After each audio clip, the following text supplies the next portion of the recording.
पाचपुतेजी बोला, पाचपुतेजी बोला. धन्यवाद अध्यक्ष महोदय. तुमच्याबरोबर समारोप करूया. धन्यवाद अध्यक्ष महोदय. मी मंत्री महोदयांच्या आणि सरकारचे विशेष आभार मानतो. आपण इतकी चांगली योजना आणली आहे.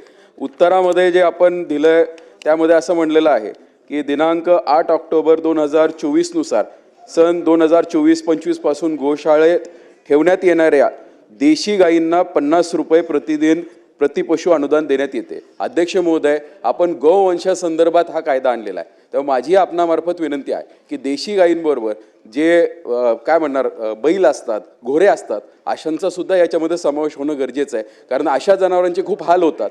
आणि दुसरं एक अडचण अशी होती की ज्यावेळेस हे जनावरं पकडली जातात तस्करीमध्ये, यांना आपण पांजरपोळमध्ये ठेवतो आणि त्या पांजरपोळवाल्यांची ऑलरेडी कॅपॅसिटी ओव्हरफुल झालेली असते. त्यामुळे दुर्दैवाने आम्ही तिथे गोवंश वाचवतोय आणि पांजरपोळमध्ये ते मरण पावतोय. हे दुर्दैवी आहे. याच्यावरती काहीतरी मार्ग काढणं गरजेचं आहे.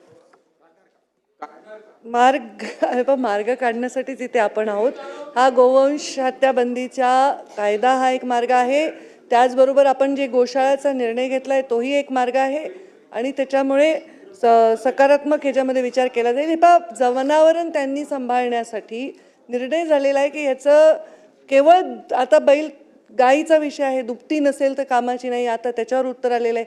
तर बैलाचं सुद्धा तेच आहे, त्यांचे जे शेण आहे, गोमूत्र, हे उपयोगाचं शेतीपुरतं. हां, त्याच्यावर सकारात्मक विचार करू. आता तरी असं कुठला विचार नाही. मी पण शेतकरी आहे. महाराष्ट्रात अनेक लोक शेतकरी आहेत.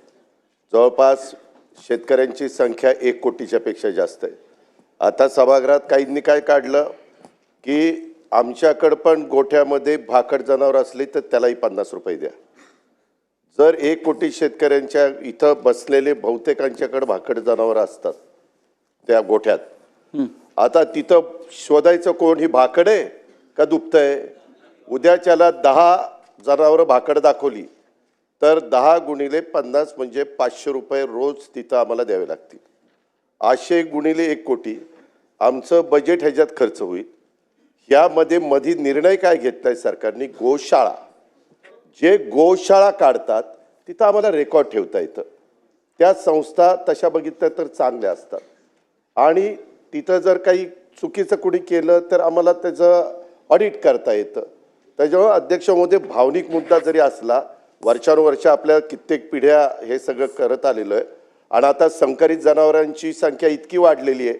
आता त्या परदेशातनं आलेल्या संकरित जनावराला 50 रुपये द्यायचे का आपल्या देशीला द्यायचे, हाही प्रश्न आहे ना.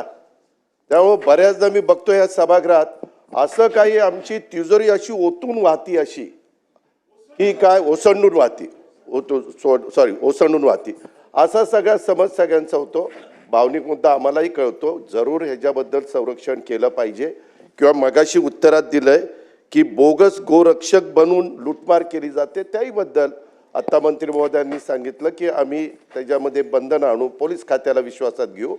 पण हे फक्त गोशाळामध्ये असणाऱ्या भाकड पुरतंच मुद्दा मर्यादित राहणार आहे. ही गोष्ट सभागृहांनी आणि देशी हे सभागृहांनी आणि राज्यातल्या जनतेने लक्षामध्ये घ्यावं.